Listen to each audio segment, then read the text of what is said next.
Hello everyone, Assalamu alaikum. Welcome back to my channel Aris Kitchen and Daily Vlog. আজকে আমি আপনাদেরকে সুজি এবং আলু দিয়ে খুবই মজাদার ক্রাঞ্চি ক্রিস্পি এবং জুসি একটি বিকেলের নাস্তা বা স্ন্যাক্সের রেসিপি শেয়ার করব। এই রেসিপিটি খুবই মজাদার এবং একদম সহজে অল্প উপকরণ দিয়ে আমি আপনাদেরকে তৈরি করে দেখানোর ট্রাই করেছি।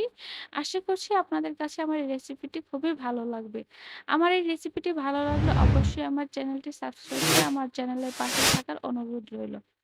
এই রেসিপির জন্য ফার্স্টে আমি একটি প্যানের ভেতরে দিয়ে দিলাম একটু তেল, মানে এখানে প্রায় আমি ১ টেবিল চামচের মতো তেল দিয়েছি এবং এখানে দিয়ে দিলাম আমি ১ চা চামচের মতো কালো জিরে। আপনারা চাইলে এখানে শুধু জিরে বা কালো তিলও ইউজ করতে পারবেন। এখন এর ভেতরে আমি দিয়ে দিলাম ১ কাপ পরিমাণ সুজি।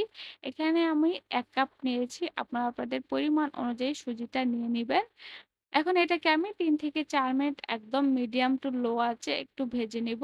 তো দেখুন আমার ভেজে নেওয়া কিন্তু অলমোস্ট কমপ্লিট হয়ে গেছে। এখন এর ভেতরে স্বাদ মতো লবণ দিয়ে আবারও একটু নেড়েচেড়ে এর ভেতরে আমি পরিমাণ মতো পানি দিয়ে দিচ্ছি। এখানে আমি নরমাল টেম্পারেচারে পানিটা ইউজ করেছি। এখানে আমি ১ কাপ সুজির জন্য ২ কাপ পানি ইউজ করেছি। আপনারা সেই অনুযায়ী এটাকে ইউজ করবেন পানিটা। এখন এটাকে মিডিয়াম টু লো আঁচে এরকম করে আমি একটি ডো এর মতো শেপ দিয়ে নিয়েছি। মানে এরকম করে পানিটা শুকিয়ে একটি ডো এর মতো করে নিয়েছি। এখন এর ভেতরে আমি দিয়ে দিচ্ছি ১/২ কাপ ময়দা। এখানে ১ কাপ সুজির জন্য আমি ১/২ কাপ ময়দা দিয়েছি। এখন এটাকে আমি সুজির সাথে খুব ভালো মতো মিক্সড করে নিয়ে একটি ডো তৈরি করে নেব। তো দেখুন আমার ডোটা কিন্তু এরকম একটা সফট মসৃণ একটা ডো হয়েছে। নিশ্চয়ই আপনারা দেখে বুঝতে পারছেন। এখন এটাকে আমি এক সাইডে রেখে দিচ্ছি। এদিকে আমি কিছু আলু এভাবে ম্যাশ করে নিয়েছি। এখন এর ভেতরে একে, একে সবগুলো উপকরণ দিয়ে দিব। ফার্স্টে আমি দিয়ে দিলাম পেঁয়াজ কুচি। কাঁচামরিচ কুচি। আপনারা চাইলে কিন্তু এখানে চিকেনও ইউজ করতে পারবেন। দিয়ে দিচ্ছি স্বাদ মতো লবণ। চিকেনের কিমা যেটা আছে সেটা। দিয়ে দিলাম হলুদ গুঁড়ো, মরিচ গুঁড়ো, গরম মসলা, চাট মসলা এবং ধনিয়া পাতা কুচি। ধনিয়া পাতাটা দিলে এটার ফ্লেভারটা খুবই ভালো আসবে। তাই ট্রাই করবেন ধনিয়া পাতাটা দেওয়ার জন্য এবং পেঁয়াজগুলোকে একটু ভালো করে কুচি করে নিয়ে এখানে দেওয়ার ট্রাই করবেন। এখন এটাকে খুব ভালো মতো আমি মিক্সড করে নিয়েছি। দেখুন আপনারা নিশ্চয়ই দেখে বুঝতে পারছেন। এখন এটাকেও আমি এক সাইডে রেখে দিচ্ছি। তো আমি আগে থেকে সুজির যে ডোটা তৈরি করে রেখেছিলাম সেখান থেকে অর্ধেকটা নিয়ে নিলাম। এখন এটাকে আমি একটু বেলে একটু বড় করে একটা রুটির সাইজ করে নিব।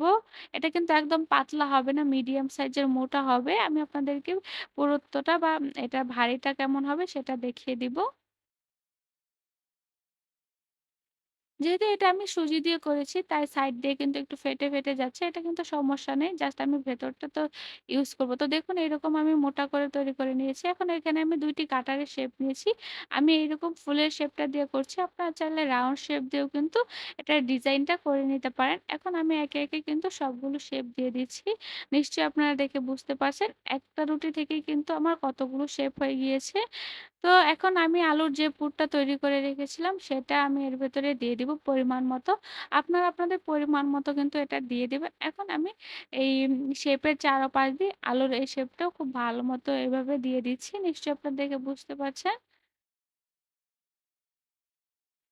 এই প্রসেসটা একটু খুব ভালো মতো করবেন এবং আমি উপর থেকে আরো একটি শেপ দিয়ে দিলাম।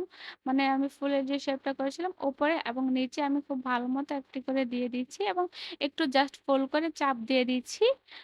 এখন একটি স্ট্রেচারের সাহায্যে আমি এরকম ডিজাইন করে দিচ্ছি। আপনারা কাঁটা চামচ বা যেকোনো কিছুর সাহায্যে কিন্তু এই ডিজাইনটা করে নিতে পারেন। একদম ইজিলি কিন্তু একদম সিম্পল ডিজাইনের ভিতরে কিন্তু খুব মজাদার একটি নাস্তা। এদিকে চুলার ভিতরে আমি দিয়ে দিলাম একটি প্যান এবং হালকা গরম করে নিয়েছি এবং দিয়ে দিচ্ছি পরিমাণ মতো তেল। এগুলো ভাজতে কিন্তু একদমই বেশি তেলের প্রয়োজন নেই। একদম অল্প উপকরণ, অল্প তেলেই কিন্তু এগুলো ভাজা হয়ে যাবে। এখন এগুলোকে আমি মিডিয়াম আঁচে একটু ভেজে নেব। আপনারা আপনাদের পছন্দ মতো কালার করে নিতে পারেন। একদম হালকা ব্রাউন বা ডিপ ব্রাউন করেও ভেজে নিতে পারেন। আমি আপনাদেরকে আমার কালারটা দেখিয়ে দিব। তো দেখুন আমি এরকম ব্রাউন কালার করে ভেজে নিয়েছি। না বেশি ডিপ হয়েছে, না বেশি লাইট হয়েছে। নিশ্চয়ই আপনারা দেখে কালারটা বুঝতে পারছেন। মাশাআল্লাহ আলহামদুলিল্লাহ কতটা সুন্দর হয়েছে এবং উপরটা কিন্তু খুবই ক্রিসপি এবং ভেতরে আলুর পুর দেওয়ার জন্য কিন্তু ভেতরটা খুবই জুসি হয়ে থাকে।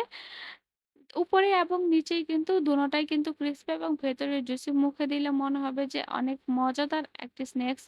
এগুলো আপনার বাইরে থেকে খেতে গেলে কিন্তু অনেক দাম পড়ে যায়। তাই আমি অল্প উপকরণ দিয়ে আপনাদের বাসায় ট্রাই করেছি। আশা করছি আপনাদের কাছে খুবই ভালো লেগেছে। তো এই ছিল আজকে আমার খুবই সহজ এবং ইউনিক একটি স্ন্যাকসের রেসিপি। আমার রেসিপি ভালো লাগলে অবশ্যই লাইক, কমেন্ট, শেয়ার দিয়ে আমাদের পাশেই থাকার অনুরোধ রইল এবং আমার চ্যানেলটি অবশ্যই সাবস্ক্রাইব করে আমাদের পাশেই থাকবেন। আজকের মতো এখানেই বিদায় নিচ্ছি। সবাই ভালো থাকবেন। আল্লাহ হাফেজ।